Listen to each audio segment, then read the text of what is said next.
You're much more than anything in this world. Nothing compares to you, Lord. પ્રભુ ઈસુના નામમાં સર્વને શાલોમ. બધાને સારું હશે. આવો આપણે સાથે મળીને ગીતશાસ્ત્ર 55 માંથી વાંચીએ. હે પરમેશ્વર, મારી પ્રાર્થના પ્રત્યે કાન લગાવો અને મારી યાચનાથી સંતાઈ ન જા. મારી તરફ ધ્યાન આપીને મને જવાબ આપો. હું તો શોકને લીધે અશાંત છું અને વિલાપ કરું છું, કેમ કે શત્રુઓના અવાજ અને દુષ્ટોની યોજનાઓ છે. તેઓ મારા પર દોષાર્પણ કરે છે અને ક્રોધમાં આવીને મને સતાવે છે. મારું મન અંદરો અંદર સંકટથી ઘેરાયું છે અને મૃત્યુનો ભય મારામાં સમાયેલો છે. ભય અને કંપારીએ મને પકડી લીધો છે અને ભયને લીધે મારા રૂવાટા ખડા થયા છે. ત્યારે મેં કહ્યું કે ભલું થાત કે મારા કબૂતરના જેવી પાંખો હોત, તો હું ઉડી જાત અને વિશ્રામ પામેત. અને જુઓ, ત્યારે તો હું ઉડતો ઉડતો દૂર ચાલ્યો જાત અને જંગલની અંદર વસવાટ કરત. હું પ્રચંડ વાયુ તથા આંધી તોફાનથી બચીને કોઈક સારા સરળ સ્થાનમાં ભાગી જાત. 1 થી લઈને 5મી કલમ સુધી અથવા 9મી કલમ સુધી આપણે દાઉદની પરિસ્થિતિ જોઈએ છે. પછી 9મી કલમથી 15મી કલમ સુધી આપણે દાઉદના શત્રુઓ વિષયમાં જોઈએ છે. અને 16મી કલમથી લઈને 22મી કલમ સુધી જો આપણે જોઈએ તો ત્યાં આગળ દાઉદ પ્રભુ પરમેશ્વર વિશે વાત કરે છે. જો આ ત્રણેય વિષયો વિશે જો તમે લખી લેશો તો સારું રહેશે. સૌથી પહેલા આપણે જોઈ રહ્યા છે દાઉદની સ્થિતિને. કશું સારું થતું નહોતું. શું આજે આપણી મધ્ય એવું કોઈ છે? મારી સાથે કશું પણ ઠીક નથી થતું. દાઉદની સાથે કશું સારું થતું નહોતું. સાધારણ રીતે જો આપણે ગીતશાસ્ત્રને વાંચીએ છીએ અથવા મનન કરીએ છીએ ત્યારે ટિપ્પણીઓમાં તેની ભૂમિકા વિશે શીખીએ છીએ. અને જો આપણે તે ધ્યાનથી વાંચીએ અથવા સમજીએ તો ગીતને આપણે વધારે ગહેરાઈથી સમજી શકીશું. જ્યારે આપણે 54માં ગીત વિશે વાંચ્યું હતું ત્યારે આપણે સમજી શક્યા કે સાઉલ દાઉદને પકડવાનો પ્રયાસ કરતો હતો. દાઉદ જીફ નામના પ્રાંતમાં છુપાયેલો હતો. ત્યાં શરણ લીધું હતું. ત્યાંના જીફી લોકો સાઉલની પાસે જઈને કહે છે કે દાઉદ અમારી પાસે છે અને જો તું દાઉદને પકડવા ચાહે છે તો ત્યાં આવીને પકડી શકે છે. આ રીતે કહીને દાઉદની સાથે વિશ્વાસદ્રોહ કરે છે. ત્યારે દાઉદ તે ગીતને લખે છે, ગીતશાસ્ત્ર 54. અને એ ગીતશાસ્ત્રની ઉપર તે લખવામાં આવ્યું તેના કારણે લખ્યું છે મુખ્ય ગવૈયાઓને સારું તારવાળા વાજા સાથે ગાવાને દાઉદનું માર્કિલ. જીપીઓએ કહ્યું દાઉદ અમારી મધ્યે નથી રહેતો. તો આપણે સ્પષ્ટ રૂપે અહીં આગળ જોઈ શકીએ છીએ કે કેવી પરિસ્થિતિઓમાં દાઉદે તે ગીતને લખ્યું હતું. તો 55માં ગીતમાં આવતા ત્યાં આગળ કઈ પરિસ્થિતિઓમાં તે ગીતને લખવામાં આવ્યું છે તેના કારણે બતાવવામાં આવ્યું નથી. પરંતુ તે ગીતશાસ્ત્રની ભૂમિકાને સમજવા માટે જો તમે ઊંડાણપૂર્વક તેનો અભ્યાસ કરશો તો ઘણી વાતો સમજી શકશો. જો 10મી કલમ, ઇનફેક્ટ 9 થી આગળની થોડી કલમ વાંચીશું. હે પ્રભુ, તમે તેમનો નાશ કરજો અને તેમની ભાષામાં ગરબડી ઊભી કરો, કેમ કે મેં નગરમાં ઉપદ્રવને ઝઘડો જોયો છે. રાત દિવસ તેઓ તેના કોટ ઉપર ચડીને તે ચારે તરફ ફરે છે અને તેની અંદર દુષ્ટતા અને ભૂંડાઈ વેરે છે. જ્યારે તેની અંદર દુષ્ટતા પ્રસરાવે છે અને અંધારું, અત્યાચાર અને ભૂંડાઈ તે નગરથી દૂર નથી થતું. કેમ કે જે મારા પર દોષ મૂકતો હતો તે તો મારો શત્રુ નહોતો, નહીં તો હું તેને સહન કરી શકતો. જે મારી આગળ વડાઈ હાંકે છે એ મારો વેરી નહોતો, નહીં તો હું તેનાથી છુપાઈ જાત. પરંતુ તે તો તમે જ હતા કે જે મારી બરાબરીના મનુષ્ય અને મારા પરમ મિત્ર અને મારા ઓળખાણના વ્યક્તિ. અમે બંને એકબીજા સાથે કેવી મીઠી મીઠી વાતો કરતા હતા. અમે કોની સાથે પરમેશ્વરના ભવનમાં જતા હતા. આ ગીતને વાંચતા સમયે જે વાત આપણે સમજી શકીએ છીએ એ છે કે દાઉદ એક ભયંકર વિપરીત પરિસ્થિતિમાં પડ્યા હતા. અને આ પરિસ્થિતિ તેના જીવનની અંદર એવા વ્યક્તિને લીધે આવી જેના પર તે ખૂબ જ વિશ્વાસ કરતો હતો. જે મારી વિરુદ્ધ વડાઈ હાંકે છે તે મારો વેરી નહોતો, નહીં તો હું તેનાથી છુપાઈ જતો. અમે બંને સાથે મળીને ભોજન લીધું. અમે બંને સાથે મળીને પ્રભુના ભવનમાં ગયા. અમે બંને સાથે ઘણો બધો સમય વિતાવ્યો છે. તું મારો મિત્ર છે, મારા પરિચિત વ્યક્તિ છો. જ્યારે દાઉદ એ પ્રમાણે કહે છે ત્યારે તેનો અર્થ દાઉદ જેના ઉપર વિશ્વાસ કરતા હતા એવા જ એક વ્યક્તિએ વિશ્વાસઘાત કર્યો છે અને તે વિશ્વાસઘાતને લીધે તેનો જીવ જોખમમાં છે. શું કોઈ એવું આપણી મધ્યે છે? એક વ્યક્તિ જેના પર હું વિશ્વાસ કરું છું તેના લીધે મારો જીવ જોખમમાં આવ્યો છે. મારા વિશ્વાસયોગ્ય પરિચિતને લીધે આજે મારા પર ખૂબ જ આર્થિક બોજ આવી પડ્યો છે. મારા એક વિશ્વાસયોગ્ય વ્યક્તિને લીધે મારા પરિવારમાંથી શાંતિ ચાલી ગઈ છે. મારા એક વિશ્વાસયોગ્ય વ્યક્તિને લીધે મારી નોકરીમાં પરેશાની છે. જેના પર મેં વિશ્વાસ કર્યો તેના લીધે જ આજે મારી શાંતિ મારાથી છીનવાઈ છે. મારા હૃદયને ચોટ પહોંચી છે.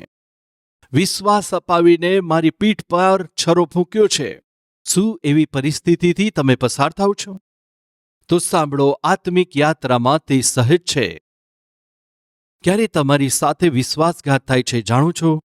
જ્યારે તમે વિશ્વાસ કરો છો જેના પર તમે વિશ્વાસ નથી કરતા તે વિશ્વાસઘાત ના કરી શકે. એક ઉદાહરણ આપીને સમજાવું છું. માની લો કે તમે બસની અંદર યાત્રા કરો છો. એક વ્યક્તિ તમારી પાસે બેઠા છે. તે તમારી સાથે ખૂબ સારી રીતે વાત કરે છે, પ્રેમથી વાત કરે છે. આ રીતે વાત કરતા કરતા પરિચય વધતો જાય છે અને વિશ્વાસ વધે છે. એક હોટલમાં ગાડી થોભે છે. તમે રેસ્ટરૂમ યુઝ કરવા માંગો છો. તમારી પાસે નાની બેગ છે. જો પાસેના વ્યક્તિ પર વિશ્વાસ કરશો ત્યારે તો તમે કહેશો, ભાઈ સાંભળો, હું થોડું રેસ્ટરૂમ યુઝ કરીને આવવા માંગુ છું. મારી બેગને તમે જોઈ લેશો. વિશ્વાસ કરશો ત્યારે જ કહેશો. વિશ્વાસ કરશો ત્યારે જ તો તમે તમારા સામાનને તેના ભરોસે મૂકીને જઈ શકો. પાછા આવો છો ત્યારે બેગ નથી, તે પણ નથી.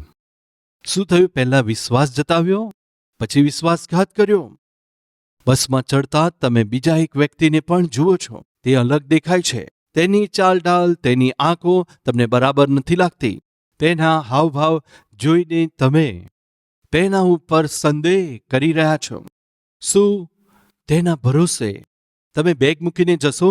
ભૂલથી પણ તેની આસપાસ પણ તમે ભટકશો નહીં. તો સાધારણ રીતે મનુષ્ય જ્યારે વિશ્વાસ કરે છે ત્યારે વિશ્વાસઘાત થતો હોય છે.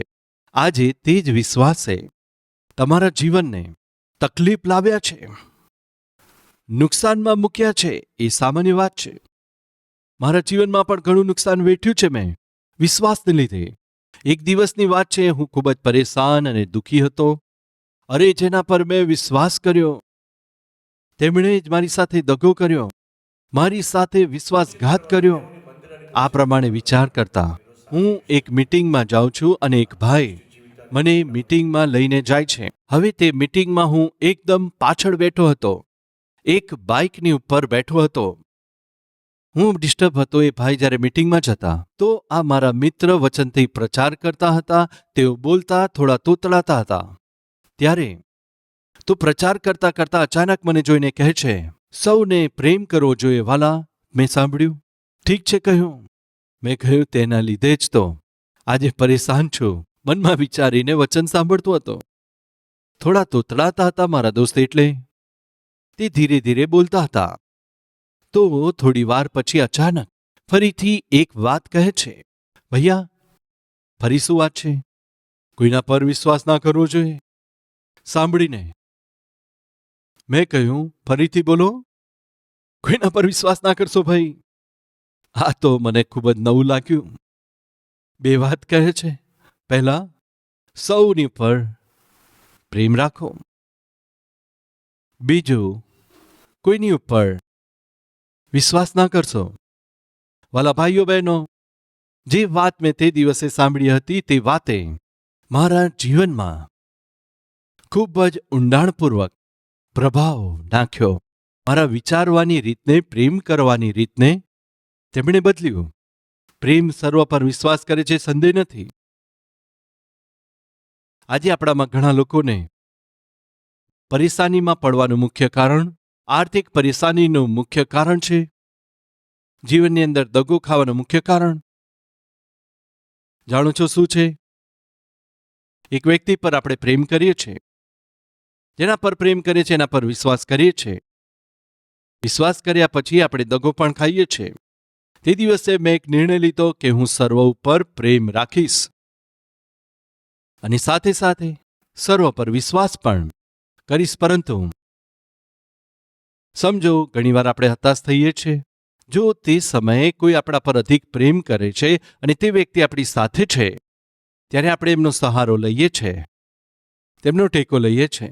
માની લો આપણા બાળકો આપણી ગોદમાં છે. તેઓ શું કરશે જણાવો? આપણા ખભા પર માથું મૂકીને સૂઈ જશે. કેમ? કેમ કે તેઓ આપણા પર પ્રેમ કરે છે. તે પ્રેમે શું કર્યું કે માતા પિતા પર વિશ્વાસ ઉપજાવ્યો. વિશ્વાસને લીધે શું થાય છે? તેમને શાંતિ આપી અને સાથે આરામ પણ, ઊંઘ પણ આપી. પણ ધ્યાનથી સાંભળજો, સર્વ માતા નથી અને સર્વ પિતા નથી હોતા. કેટલાક એવા પણ હોય છે, પ્રેમ કરવાનો ઢોંગ કરે છે, વિશ્વાસ ઉપજાવે છે અને પાછળથી વિશ્વાસઘાત કરે છે. જો તમે એવા વ્યક્તિનો સહારો લો છો તો તમે જરૂરથી પડી જશો. તો એટલા માટે મારા અનુભવથી હું તમને એક સલાહ આપું છું. જો તમે કોઈના ઉપર પ્રેમ રાખો છો અથવા તો વિશ્વાસ કરો છો, સહજ છે તમે તેમનો સહારો લેશો. પરંતુ એટલો બધો આશ્રય ગુમાવશો નહીં કે જો તે તમને વિશ્વાસઘાત કરીને ચાલ્યા જાય, તમે નીચે પડી ના જશો. એટલે પડી જવાય એટલો વિશ્વાસ ના કરશો. જેટલો વિશ્વાસ કરવાનો છે એટલો જ કરો. વિશ્વાસ કરજો. 20 વર્ષ પહેલા મેં મારા જીવનમાં એ શીખ્યો. દાઉદની સ્થિતિ આજે બિલકુલ ઠીક નહોતી. શા માટે ઠીક નહોતી? કેમ કે જે લોકો પર તેણે વિશ્વાસ કર્યો હતો, તેમણે તેને દગો કર્યો. પરિસ્થિતિ બિલકુલ બદલાઈ છે. વિશ્વાસને લીધે દાઉદને પોતાનું સિંહાસન છોડીને નાસી જવું પડ્યું. કાલ સુધી જે દાઉદ રાજા હતા, તેમને પોતાનું સિંહાસન છોડીને તથા પોતાના રાજ્યને છોડીને છુપાવવા માટે ભાગવું પડ્યું. તે સર્વનું કારણ શું છે?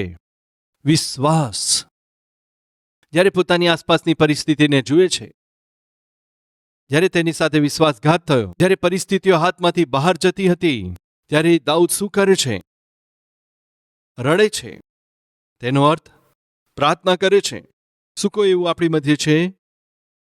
મારી સ્થિતિ સારી નથી, મારા પરિવારની સ્થિતિ સારી નથી, મારી દીકરીની પરિસ્થિતિ સારી નથી, મારા દીકરાની સ્થિતિ સારી નથી, મારી આર્થિક સ્થિતિ ઠીક નથી, મારી તબિયત પણ ઠીક નથી, મારી નોકરીની પરિસ્થિતિ ઠીક નથી. આજે તમે પ્રભુના સાનિધ્યમાં આવ્યા છો. જે કંઈ પરેશાનીને લીધે તમે પ્રભુની આગળ આવ્યા હોય, એ તો માત્ર તમને ખબર છે. પરંતુ સાંભળો, સ્થિતિ ગમે તે હોય, તે પરિસ્થિતિ ગમે તેટલી વિપરીત હોય, તેને ઠીક કરી શકે એવી પરમેશ્વર છે. એમનું નામ ઈસુ ખ્રિસ્ત છે. જ્યારે પરિસ્થિતિઓ ઠીક નથી, જ્યારે સ્થિતિ વિકટ છે અને વિપરીત છે, દાઉદ આંસુ વહેવડાવે છે. તેની આસપાસ બધું જ અસ્તવ્યસ્ત હતું. તે સ્થિતિમાં તે શું કરે છે? પ્રાર્થના કરે છે. દાઉદની આસપાસની પરિસ્થિતિએ શું કર્યું? તેને પ્રભુ તરફ ધક્કો માર્યો. એક ગરુડ એકદમ ગાઢ કાળા વાદળોને જોઈને શું કરે છે જાણો છો? ગરુડની એક વિશેષતા છે. કાળા વાદળ ગરુડને નીચે તરફ ધકેલતા નથી, પરંતુ સૂર્ય તરફ વધવા માટે પ્રેરિત કરે છે. કાળા વાદળને જોઈને ગરુડ પક્ષી સમજી જાય છે વરસાદ પડવાનો સમય આવ્યો છે. એટલા માટે જ તે ગરુડ વાદળને જોઈને ગભરાતું નથી, પરંતુ સૂર્ય તરફ આગળ વધે છે. પ્રિય ભાઈઓ તથા બહેનો સાંભળો, જો આજે તમે એ જ પ્રકારના કાળા વાદળોનો સામનો કરો છો, ઘનઘોર એવા અંધકારથી ઘેરાયેલા છો, એક વાત સમજી લેજો, એ તમને બરબાદ કરવા નથી આવ્યા, પણ તેમની અનુમતિ એટલા માટે આપી છે કે તમે પરમેશ્વરને વધારે નજદીક આગળ વધી શકો. આ તો આત્મિક જીવનની વાસ્તવિકતા છે. તે દિવસોમાં દાઉદ જે પરિસ્થિતિઓનો સામનો કરતો હતો, તેને લીધે તે વધારે પરમેશ્વરની નજદીક પહોંચી શક્યો. તે વધારે પરમેશ્વરની નજદીક જાય છે. સાંજે, સવારે અને બપોરે. વચનમાં જુઓ, ગીતશાસ્ત્ર 55 અને 17મી કલમ. અને સાંજે અને સવારે, બપોરે હું વિલાપ કરતો રહીશ, પ્રાર્થના કરતો રહીશ. કેટલી વાર? 3 વખત. શાનાથી શરૂ થાય છે? સાંજે, સવારે અને બપોરે. થોડું અલગ છે. કેવું હોવું જોઈતું હતું? સવારે, બપોરે અને સાંજે. અહીંયા કદાચ કંઈક ભૂલ થઈ હશે, કદાચ ટ્રાન્સલેશનમાં. બરાબર? શું એવું વિચારો છો? બિલકુલ નહીં. યહૂદીઓના દિવસની શરૂઆત સાંજથી પડે છે. આપણા દિવસની શરૂઆત સવારથી પડે છે. સાંજના 6 થી બીજા દિવસ સાંજે 6 વાગ્યા સુધીનો એક દિવસ ગણે છે. આપણા દિવસ એ રાતે 12 વાગ્યાથી લઈને બીજા દિવસે રાત્રે 12 વાગ્યા સુધી હોય છે. સાંજે 6 એટલે કે એમના માટે દિવસની શરૂઆત. દાઉદ કહે છે કે સાંજે એટલે કે દિવસની શરૂઆતથી જ પ્રભુથી કરીશ. દાઉદ કહે છે, મારે દિવસની શરૂઆત પ્રાર્થનાથી કરીશ. એટલા માટે સાંજ કહે છે એટલે દિવસની શરૂઆત પ્રાર્થનાથી કરે છે. વહેલી સવારે પ્રાર્થના કરે છે, બપોરે પ્રાર્થના કરે છે. શા માટે એટલી પ્રાર્થના કરે છે? જો એ પ્રમાણે પૂછે તો પરિસ્થિતિઓએ દાઉદને પૂરી રીતે પરમેશ્વર પર નિર્ભર થવાથી, પ્રભુ પર આશ્રિત થવાને ધક્કો માર્યો. કેમ કે હવે દાઉદ એવી સ્થિતિમાં નહોતો જ્યાં આગળ તે પોતાની સમજથી અથવા પોતાની તાકાતથી પોતાની જાતને બચાવી શકે. ભાઈઓ, બહેનો, ધ્યાનથી સાંભળજો. તમારું બેંક બેલેન્સ થોડા સમય માટે તમારી સહાયતા કરી શકે છે. તમારા ખાસ મિત્ર થોડા સમય માટે જ તમને સહાયતા કરી શકે છે. તમારી પદવી અને તમારો હોદ્દો, તમારી પ્રતિષ્ઠા અને તમારી ખ્યાતિ, તમારું નામ તથા તમારું કામ થોડા સમય માટે તમારી સહાયતા કરી શકે. પરંતુ ક્યારેક ક્યારેક કંઈક સમસ્યા આવે છે જે તેમની આગળ નમવાથી આપણને બિલકુલ મના કરી દે છે. દાઉદની આગળ જે સમસ્યા આવી હતી તેના રાજત્વને લીધે, તેના અધિકારને લીધે અથવા તેના યુદ્ધ કૌશલ્યને લીધે તે સમસ્યાનું કોઈ પણ સમાધાન નીકળ્યું નહીં, પરંતુ તેની વિપરીત પોતાના અધિકારને જ ગુમાવે છે. સિંહાસનને છોડવું પડે છે અને હવે જીવ બચાવીને નાસી રહ્યો છે. એવી છે પરિસ્થિતિ. 55ના ગીતની અંદર લખવાની પાછળની જે પૃષ્ઠભૂમિ છે તેને આપણે બીજા સમુએલના પુસ્તક 15માં 16 અને 17માં અધ્યાયમાં જોઈ શકીએ છીએ. આ ત્રણેય અધ્યાયોની જે ઘટના છે તે જ એની પૃષ્ઠભૂમિ છે. આસાન શબ્દોમાં તમને હું સમજાવવાનો પ્રયાસ કરું છું. દાઉદના શાસન દરમિયાન એક એવા શત્રુ જેની વિરુદ્ધમાં ઊભા થાય છે કે જેમની કલ્પના પણ તેમણે કરી નહોતી. તે કોણ છે? તેનો પુત્ર અબસલોમ. તેના પુત્ર અબસલોમ પર જેના પર ખૂબ પ્રેમ કરતા હતા, આજે તે જ પુત્ર તેની વિરુદ્ધમાં ઊભા થયા છે, તેની હત્યાનો પ્રયાસ કરે છે. અને એક નિસહાય સ્થિતિમાં દાઉદ ઊભા છે. શું પોતાના હાથોએ પોતાના પુત્રને મારી શકે? ના કરી શકે. ચલો, પોતે નથી મારી શકતા, પરંતુ પોતાના કોઈ વ્યક્તિને અથવા સેનાપતિને મોકલીને શું મારી શકે છે? હું તો તેને મારી નથી શકતો, પરંતુ તમે જાઓ અને તેને મારી નાખો ને મને બચાવો, એમ કહી શકે? નથી કહી શકતા. શું તેની કૂટનીતિ, શું તેની રાજનીતિ તેના શાસનને બચાવી શકે છે? બિલકુલ નહીં. જ્યારે તેનો પોતાનો દીકરો તેની વિરુદ્ધમાં ઊભો થાય છે, તેને મારવાનો પ્રયાસ કરે છે, બચાવી શકે છે? કરી તો ઘણું શકે છે, પરંતુ પોતાના હાથોને બાંધીને ઊભા રહેવાની સ્થિતિ આજે દાઉદની આવી છે. તે સર્વની પાછળનું કારણ શું છે? જે મંત્રી ઉપર તે સૌથી અધિક ભરોસો રાખતો હતો તે મંત્રી અહીથોફેલ દાઉદને છોડીને શત્રુ અબશાલોમનો તે સાથી બની જાય છે. દાઉદના વિશે અહીથોફેલને બધું જ ખબર છે. દાઉદને કેવી રીતે પકડી શકે છે, દાઉદને કેવી રીતે મારી શકે છે, તે ક્યારે ક્યાં હશે, દાઉદનું બળ શામાં છે, દાઉદની કમજોરી શું છે, એ બધું જાણનાર અહીથોફેલ હતો. દાઉદને જો ક્યારે કોઈ સલાહની આવશ્યકતા પડતી, દાઉદ અહીથોફેલની સલાહને ત્યાં સુધી માનતા હતા. માનો કે સીધું પરમેશ્વર તરફથી આવેલી સલાહ હોય તેટલું બધું તે અહીથોફેલ પર વિશ્વાસ કરતો હતો. એટલો અદ્ભુત નજદીકનો એક સલાહકાર મંત્રી અચાનક દાઉદને છોડીને શત્રુ બની ચૂકેલ અબશાલોમના સાથી તરીકે બને છે. એ બધું સાંભળીને દાઉદ ખૂબ જ ખેદિત થાય છે. એ સર્વ સાંભળીને, તું મારો શત્રુ નથી ને તો હું તારાથી છુપાઈ જાત, નહીં તો તું મને મારી નાખતો. તો પછી તું કોણ છે? લખે છે, આ કાર્ય કરનાર મારો પરમ મિત્ર જ છે. જે મારો દ્વેષ કરે છે એ મારો શત્રુ નથી, નહીં તો હું એનો દ્વેષ કરી શકતો. એ જે મારી વિરુદ્ધ વડાઈ હાંકે છે તે મારો વેરી નથી, નહીં તો હું તેનાથી છુપાઈ જાત. અહીં આગળ દાઉદ અબશાલોમની વાત કરે છે, પરંતુ એ તો તું જ હતો જે મારી બરાબરીનો મનુષ્ય. અહીં આગળ દાઉદ અહીથોફેલની વાત કરે છે. મારા પરમ મિત્ર અને મારી ઓળખાણનો હતો, મારી સાથેનો જ હતો, મારા પરિચિત જ હતા. અમે એકબીજા સાથે કેવી મીઠી મીઠી વાતો કરતા હતા, સાથે મળીને હસતા હતા, ભોજન કરતા હતા, સાથે મળી ઘણી યોજના બનાવી. તું તો મારો પરિચિત હતો. લખે છે કે અમે ભીડની સાથે પરમેશ્વરના મંદિરની અંદર જયા કરતા હતા. લખે છે દાઉદ કેવી પરિસ્થિતિમાં છે, તો પોતાની આવી પરિસ્થિતિને માટે દાઉદ અહીંયા આગળ શું કરે છે?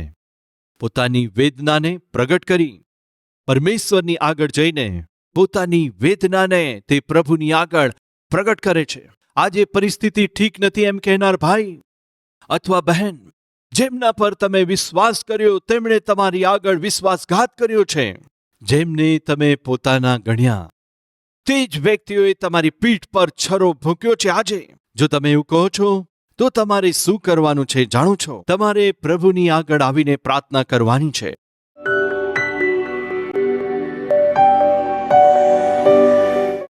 હે પિતા, અમને દર્શન આપો.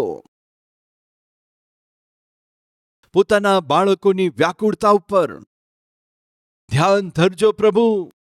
તેમના હૃદયના એ ભારે વેદનાને તમે જાણો છો પ્રભુ. અમારી અંદરના ડરને, ભયને તમે દૂર કરજો પિતા.